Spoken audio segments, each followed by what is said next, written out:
The proposal to fly a drone beyond visual line of sight is out, and it's 650 pages long. And it's complex, and it's written by a government agency. So we went through all the headbanging, the hair pulling, the highs and the lows, so you don't have to.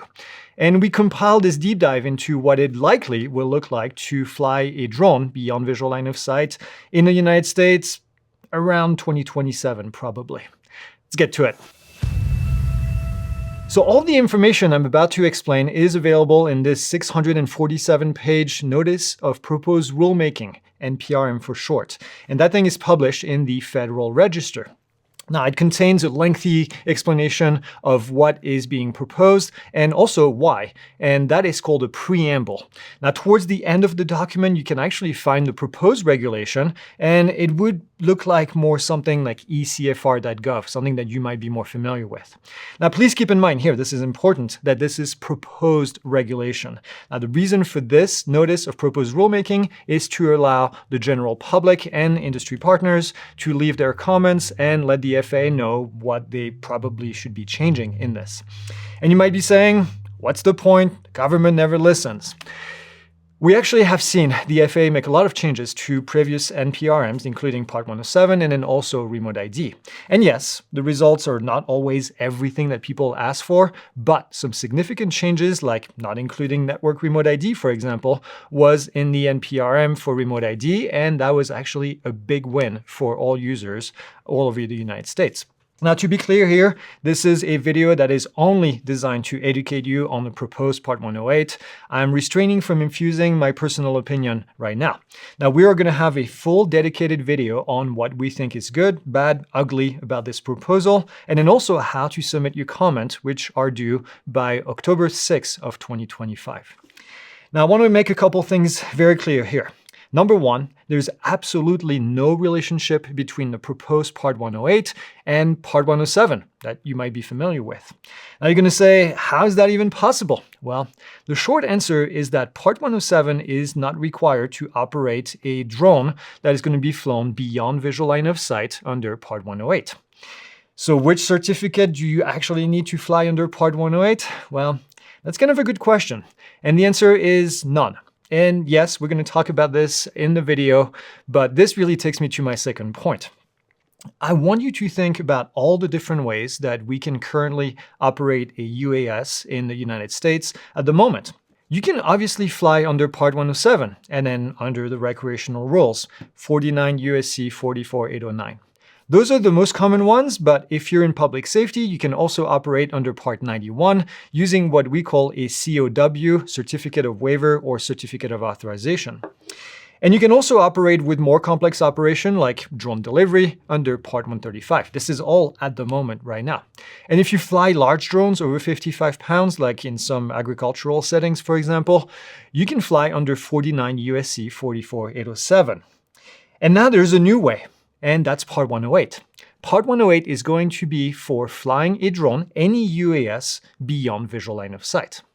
Now, the FAA envisions that Part 108 will be primarily autonomous flights. This is important. There will be very little to no involvement from the person supervising the flight. And I want to read you this section of the preamble because I think it summarizes this very well. Airman certification should not be required because certification is not consistent with the envisioned UAS and operation subject to this proposed rule. That's Part 108. On manned aircraft, the pilot is responsible for operational control and safety of the flight from the flight deck. With the increased autonomy of UAS, the role of the pilot has and will continue to decrease. The UAS industry has increasingly come to rely on technology rather than human interaction or intervention to ensure safe flight. Industry reliance on technology rather than on human interaction is driven in part by the fact that UAS do not carry responsible person that can control and ensure the safety of flight from within the aircraft. Now, you might have noticed here that there is a lack of mention of the word pilot. As a matter of fact, it's nowhere really into this entire document. And that's because the FAA is not envisioning that a pilot is going to operate drones under Part 108. I know it's kind of a head-scratcher. Instead, there will be a supervisor that will oversee and supervise the operation. Their job is simply to make sure that the automation is doing its job, and if it's not, they will actually have very little control over the aircraft. More on that in the video. The other big shift here is obviously the aircraft. Because the FAA expects that these flights are going to be mostly autonomous, it is going to require that an aircraft that has special equipment. And there are a few terms here that are mentioned in this document. Again, we're going to come back to all of these. Detect and avoid, or DAA for short, strategic deconfliction, and an even conformance monitoring. And yes, like I said, we will define all these terms in the video. So at this point, you're probably saying, well, this is only going to be good for package delivery, right? Not necessarily, actually. The FAA has an entire list of operations that they expect will be conducted under this new proposal. And yes, package delivery is one of them. But there's also agricultural application, aerial surveying, civic interest, UAS training, demonstration, flight tests, and even recreational flying. And I'm not saying that this is going to be easy because, well, let's be clear, it's not. It will require a lot of paperwork, and I don't really expect the average user to be able to utilize this rule or fly under this rule. At least not the way that it's currently written.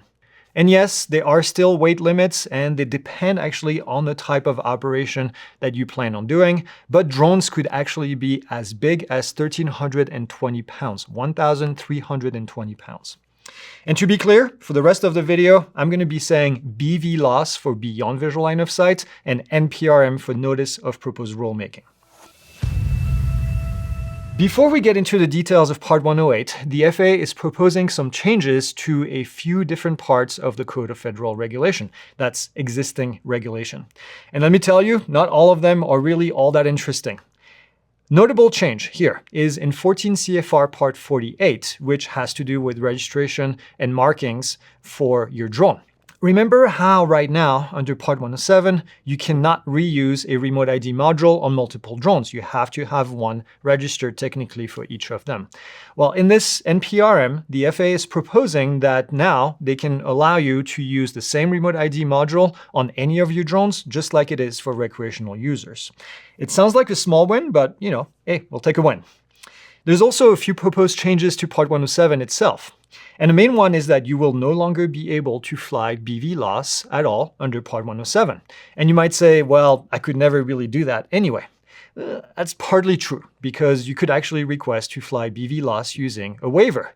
But now with this new proposal, you actually will no longer be able to apply for a waiver to fly BVLOS under Part 107. And yes, that is kind of a big deal because the only avenue now to fly BVLOS is going to be under Part 108. A nice little addition that is in Part 107 that is proposed is language that would prohibit anyone from interfering with a remote pilot in command or a visual observer who is operating under Part 107. That language actually also exists under Part 108. Two additional proposed changes to Part 107. The carriage of property for compensation or hire is no longer going to be covered under Part 107. That's your drone delivery if you want. And yes, that's a big deal because you won't be able to do any sort of drone delivery at all under Part 107, even if it was something not related to package delivery necessarily in the grand scheme of things the way that we think about them. And of course, there are some serious proposed changes to the right-of-way rules that are contained in 14 CFR Part 91, 91.113 if you're familiar with this. But we have a full explanation of this in a few minutes because, well, this is going to affect not only drone pilots, but especially manned aircraft pilots as it is proposed right now. So now that we have looked at all of the changes and you have somewhat of a better understanding of the big picture, hopefully, let's take a look at the key players that we're going to talk about individually in this video. And if you want to follow along, click on the link in the description to get a PDF that breaks down everything. And we're starting with the operator, okay? Unlike Part 107, where you have a remote pilot in command, the FAA here imagines that there will be an operator. Think of this as like the company behind operating an entire fleet of aircraft to fly beyond visual line of sight. The operator would be required to have a few key positions in place, and it's really not as many as you might think. The FAA also needs to approve the area of operation, and this is not going to be a free-for-all, like I can fly anywhere I want beyond visual line of sight. It's going to be more two different types of operation that can be conducted, and the FAA looks at these from a risk-based perspective. For simpler operation, you're going to be receiving a permit to operate. For complex operation, you're going to be receiving a certificate. And of course, as you can imagine, there are different types of requirements in order to conduct certificated operation than it would be for permitted operation. Another key player here is the aircraft, and of course the aircraft manufacturer as well. And there are a lot of requirements here that are going to need to be met, including special technology that needs to be available in order to avoid mid-air collisions. And the final key player here is what the FAA refers to as an automated data service provider. These were also called in the past third-party service suppliers or UTM service providers. These are terms that we've seen in previous FAA documentation. A lot of what these providers are going to do is conceptual at the moment, but the idea is that they will provide a service to operators in order to help them detect and avoid other aircraft in the airspace. So I mentioned the operator earlier. This is the person, but really the company, that is going to be held responsible for operating these drones under Part 108. And there is somewhat of a big shift here from the FAA with this. Peppered throughout this entire document is the notion that the FAA is shifting responsibility from themselves to really the operator. To me, this is a really interesting approach, especially after the fallout that we've seen with the entire Boeing controversy the last couple of years. And here's a quote from the preamble that I think puts it in perspective.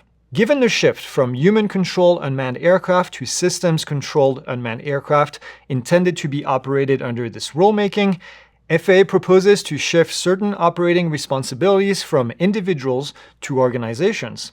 This proposed corporate responsibility model requires operators to satisfy the regulatory requirement for safe operation, which includes ensuring that the personnel they employed must meet the requirements. And as you can imagine, to become an approved operator, you are going to need to fill out quite a bit of paperwork, and you will need to have key personnel in place. The first one, which is required for pretty much any sort of operation except for recreational, is called the operations supervisor. Think about this as the chief of operations. This is the person in charge of everything that happens with the Part 108 program. Now, according to the preamble, the supervisor is, and I quote, directly responsible for and the final authority as to the safe and secure operation of all unmanned aircraft. The FAA here proposed that the operations supervisor be qualified. Now, that qualification can be received via training, experience, or expertise. Now, note again that this position here is not officially certificated by the FAA. Instead, the FAA is going to rely on the operator to make sure that this person is qualified. If you're wondering if the operations supervisor is the person operating the aircraft itself, they actually are not. That's what the flight coordinator is for, and there's a big caveat here. Only if it is required by the manufacturer's operating instruction. This means that if the manufacturer decides, and the FAA approves it, that the aircraft they built does not need to have a flight coordinator, then it would mean that this aircraft could be flown without a human monitoring anything that it does. Now, interestingly, the flight coordinator position would have limited access to manually controlling the aircraft. I'm going to say that again. The flight coordinator would have limited access to manually controlling the aircraft. And I'm going to read you a portion here of the preamble that is related to that concept, and it's called Simplified User Interaction, or SUI for short. This requirement for SUI features would not permit pilot-in-the-loop design that rely on manual control, where the flight coordinator is responsible for providing input through devices such as rudder pedals, a stick, yoke, or throttle, to include hand controller with joystick that are popular among hobbyists. Pilot-in-the-loop controls, such as push buttons, knobs, or touchscreen, would only be permitted to enable the flight coordinator to execute simple commands, such as changes in airspeed, altitude, and heading. Now, the flight coordinator here would need to have at least 5 hours of operating experience within the last 12 calendar months in a specific make and model of the aircraft to be operated. Now, that experience would be received under either direct supervision from a flight coordinator, another one, or a supervisor, an operations supervisor, or a person that is qualified and designated by the operator.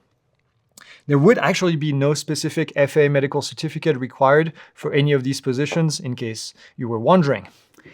Also, an interesting nugget here. The flight coordinator could be allowed to supervise more than one aircraft at the same time. Now, this would have to be dictated by the aircraft manufacturer. And technically, these are the only two positions that would be required for operation under Part 108. Although the FAA does mention that there are a few optional other positions that could appear inside of an operation, such as maintenance and alteration, ground handling, loading and unloading of the aircraft, servicing and upkeep of the systems, and then a position that would establish flight paths, emergency procedures inside of the operational parameters. This is more like a dispatcher, I think, is what they have in mind. But all of these would actually be tailored depending on the operation, and it would be up to the operator to set them up. The FAA is proposing to require operators to make sure that all of the personnel that is involved receives the applicable training. Now, there's a list of topics, many of which are the same as the topics that are covered in Part 107. Keeping in mind that while there's no pathway right now to credit any Part 107 holders with the training, it would actually be up to the operator to do that. And to go back to the difference between Part 107 and Part 108 and why they are not linked, here's a little bit of an excerpt from the preamble that I think explains it. There are fundamental differences between the existing Part 107 and the proposed Part 108. Under Part 107, most of the operators are hobbyists, recreational, and individual flyers who are less likely to know and understand the necessary regulation, for example, airspace designation, operations over people, without having a testing requirement to do so. Therefore, it is important to verify that Part 107 operators understand these important restrictions. Thus, the prerequisite of a Part 107 remote pilot certificate is a knowledge test focusing on regulation and basic aviation knowledge and does not include a skills test like traditional manned aircraft certificate under Part 61. Part 107 operations are primarily designed for individuals, i.e. the remote pilot. Accordingly, the FAA's approach to mitigating risk of Part 107 operations is focused on the remote pilot's knowledge of the regulation and less on the remote pilot's overall skills and reliability of the specific unmanned aircraft. Despite their size, small unmanned aircraft operated under Part 107 are much like traditional aircraft in that they rely heavily on user input and hand flying. These circumstances are dissimilar to the heavier, diverse, and more autonomous UAS that are reliant on technology and programming to a greater degree as envisioned under Part 108. To account for these differences, this proposal would reassign most functions performed by a pilot in traditional manned aircraft or similar or analogous functions performed by remote pilots under Part 107 to technology and to autonomous systems. Something else here about operation personnel. They would be required to go through TSA approval, including getting fingerprinted and having a background check. And they would also need to meet rest requirements.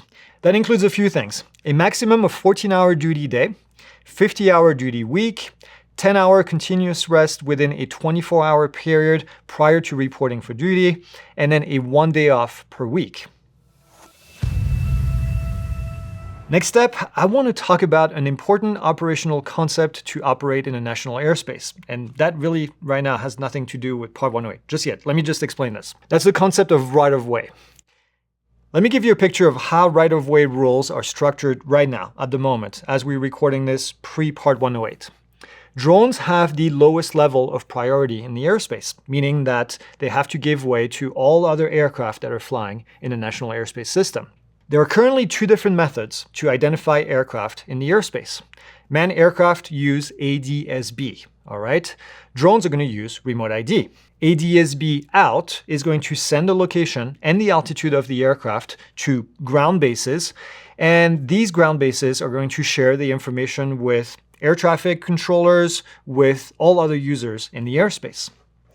UAS pilots are able to receive that ADS-B information using what's called ADS-B in. ADS-B out from the aircraft, ADS-B in into other aircraft and into drones potentially. ADS-B out is only required in what equates to busy airspace. An important note, most law enforcement aircraft and most government aircraft at the moment do not broadcast ADS-B when they're flying in public airspace, including when they're flying below 500 feet AGL. UAS are going to broadcast their location using remote ID, but manned aircraft don't have a way to receive that information. Historically, UAS have not been allowed to broadcast their location using ADS-B out. There are some technology restrictions. But with this proposal, the FAA is envisioning something that has never been seen before. They're proposing that manned aircraft that do not broadcast their position via ADS-B out to give way to unmanned aircraft that are flying BVLOS under Part 108. I'm going to say that again. They are proposing that manned aircraft that do not broadcast their position via ADS-B out will give way to unmanned aircraft that are flying BVLOS under Part 108. And there are certain obvious restrictions here that are not going to apply, especially if you're close to an airport, for example, or if you're in busy airspace, then that right-of-way would not apply. Now, this proposed change here would be made in 14 CFR Part 91-113. Next up, let's go ahead and talk about the area of operations. The FAA will need to approve each area of operations where the drones are going to be flown beyond visual line of sight. Now, because of this type of operation will require flying over people, the FAA came up with 5 classifications of population density, and they are called, guess what? Categories, just like we had in Part 107, but they're different meaning. The higher the population density, the more restrictions there will be on the type of operations that can be conducted. I'm going to put a graph right here on the front screen that shows you what the categories are and how they are defined and what the limitations are for each.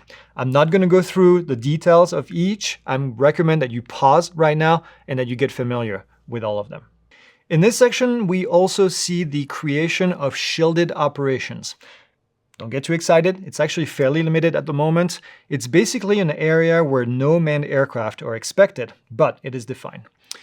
With that being said, there is no requirement for detect and avoid, and there is no right-of-way rules when you're flying in shielded operation.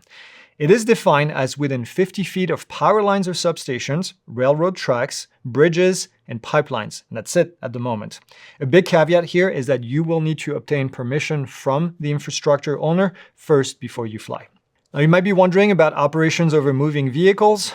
There's currently almost no language regarding flying over moving vehicles in Part 108, which leads us to believe that there are no restrictions to flying over moving vehicles, but there is a mention for more complex operations, the FAA is going to require a specific analysis to review the risk associated with operating over moving vehicles, but that's only for complex operations. Another interesting nugget in this area here is the introduction of 14 CFR Part 74, which does not exist yet, but it's called Unmanned Aircraft Flight Restrictions. From the look of it, it looks like to me this is going to be related to Section 2209 of the 2016 FAA Reauthorization Act. This could lead to creating areas where drones would not be able to be operating. This is actually something we've been waiting for a very long time. There will be another NPRM specifically for Part 74.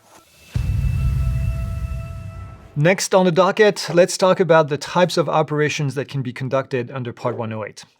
The FAA is proposing 2 different methods of approval here, a permit and a certificate. I mentioned that in the intro. The permit would allow for simpler, less risky operations, while the certificate would be for more complex flying.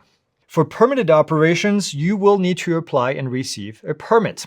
It's going to be valid for 2 years, and that permit is specific to one of 8 types of operation. That's right, you can get that permit only for that one of 8 type of operations. And within each type of operations, there are additional restrictions, like the maximum number of registered aircraft that you can have in your fleet, a maximum aircraft weight, and restrictions on operations over people based on that population density category that I talked about earlier. For package delivery, that's kind of self-explanatory what that is. The limit is 100 active aircraft and then no more than 55 pounds of maximum takeoff weight. same kind as Part 107. And then only flying over Category 3 or less population densities. There's also going to be a TSA requirement here regarding applying for a limited security program approval. Then we have agricultural operation, which is needed for aerial seeding, dusting, spraying, fertilizing, crop improvement, or pest control. And there's no more than 10 active aircraft here, and the maximum weight is 1,320 pounds, and then only over Category 1 population areas. That's it. Next is aerial surveying operations. This would be needed for photography, videography, mapping, inspection, or patrolling operations. Fewer than 25 aircraft in this case, 110 pounds maximum takeoff weight, and Category 3 population density or lower. And then there's civic interest operation. This is interesting. This consists of forest and wildlife conservation or operations in support of public safety, including fire, accident, disaster response. The key here, the operator must coordinate and deconflict operations with law enforcement or the government. The fleet size here must be less than 25 aircraft, 110 pounds maximum takeoff weight. An operation must be conducted by an entity that is contracted to a federal, state, local, tribal, or territorial government. Also, Category 3 population or lower for density, or really any category to the extent necessary to safeguard life in imminent threat. That's what it says here. An important note here, it does not look like this section would apply to public safety agencies and does not intend to replace the COWs or the COAs that are currently issued under Part 91. The next one is UAS training. This one is pretty straightforward. Fewer than 10 aircraft, 1,320 pounds maximum takeoff weight, and Category 1 population density only. Then we have demonstration operation. This would apply to air races, air shows, sales demonstration, or exhibition, or the practice and preparation for related events. The limitation here are fewer than 50 aircraft, 110 pounds maximum takeoff weight, Category 2 population or lower, and at least 500 feet away from non-participating people. Then we have flight test operation. This would apply to flight testing of a new unmanned aircraft design, modifications, or any kind of other development-related operations. This would only apply to qualified manufacturers or to accredited educational institutions. 1,320 pounds of maximum takeoff weight, Category 1 population only, and then no airworthiness acceptance would be needed because, well, they're doing testing. And then the last one, recreational operations. You might be excited about this one, but only one active aircraft, a maximum of 55 pounds, Category 3 or lower population density, and then no more than 10 nautical miles from the flight coordinator. There is a relief from some of the requirements that other permits would need to have. For example, there is no 5-hour experience required. There is no base of operation needed. There is no operations supervisor needed. There's no cybersecurity policy needed, and there's no duty and rest requirements. And if the limitations in permitted operations are too tight for you, then you could apply for conducting operations under certificated operation. That's what it's called. Now for that, you're going to need to have a training program. You need to have communications and ground risk assessment. You would need a safety management system, SMS for short. You need to have hazardous training material. You would need to have a procedure to deal with inoperative equipment. Now in return, there won't be as many restrictions. For example, they would remove the restrictions on the number of active aircraft. And there's only 4 ways that you can operate under a certificate, under certificated operations. Package delivery, with the main difference here from the permitted operation is that the weight goes from 55 pounds to 110 pounds. Agricultural operation, this would allow to dispense what's called economic poison or substances that are intended for plant nourishment, soil treatment, propagation of plant line, or pest control. Now, if you're in this field, you know what that means. If not, move on. Limitations here would include no dispensing over people, which kind of makes sense, and then Category 3 or lower density area. And then the last 2 are aerial surveying and civic interest, same definition as what we had before, but now they would have similar limitations for these 2. It would allow for the aircraft to be up to 1,320 pounds, but if the aircraft weighs over 110 pounds, then it's now limited to Category 4 or lower population density. All right, Time to maybe take a break if you haven't taken one just yet. I know it's a lot of information, but I'm going to move on into the next key player, which is the aircraft and the manufacturer. Now, from the aircraft perspective, the important thing here is to know that the manufacturer would need to receive an airworthiness acceptance. Now, this is not the same as an airworthiness certificate, which is traditionally the method that the FAA has used to approve aircraft in the past. This process would be more similar to getting an approval to fly over people, for example, meaning that you would need to get a declaration of compliance from the FAA. Note that at the moment, you can only receive an airworthiness acceptance as a manufacturer if you are based in the United States or if you are part of a country that has a bilateral airworthiness agreement for an unmanned aircraft. I don't know how many of those exist at the moment. I could not find that information when I searched. Now, to qualify, the manufacturer will need to have a safety bulletin, implement and maintain a safety program, and it would need to provide unrestricted access to its facility and to all of its data and documentation to the FAA upon request. Now, the manufacturer will also need to create operating instructions, which I'm excited about. I applaud this. This would contain information such as the procedures and the limitations, the designated operation that the aircraft is qualified to do, those 8 different categories we talked about earlier, the ratio of aircraft to flight coordinator, how many aircraft can one flight coordinator fly, and then maintenance instructions. Now, the manufacturer would also need to collect data for the aircraft and then retain that data for 2 years. Regarding the aircraft itself, no more than 25 feet of wingspan, 1,320 pounds of weight, we've said that before, and then a maximum ground speed of 87 knots, which is 100 miles per hour. Now, to be operated at night, it would need to have an anti-collision light, which makes sense. And if it has a wingspan of 96 inches or more, then it needs to have the red, green, white position lights that we see on manned aircraft. And of course, going back to our discussion earlier in the video, it would need to be equipped with simplified user interaction, SUI, meaning that there would be minimal input from the flight coordinator for the aircraft to fly.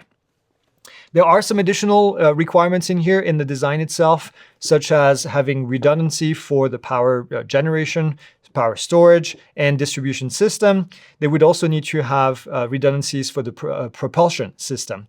And then also you need to have some cybersecurity requirements. Also, it must have been test flown for 150 hours without experiencing any kind of failures leading to unsafe conditions. Now, the last piece of this complex puzzle are the automated data service providers.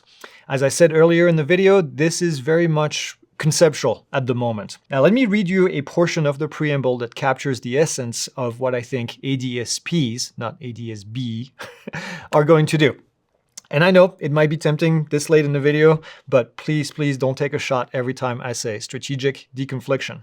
Strategic deconfliction is one example of the automated data service that would be provided.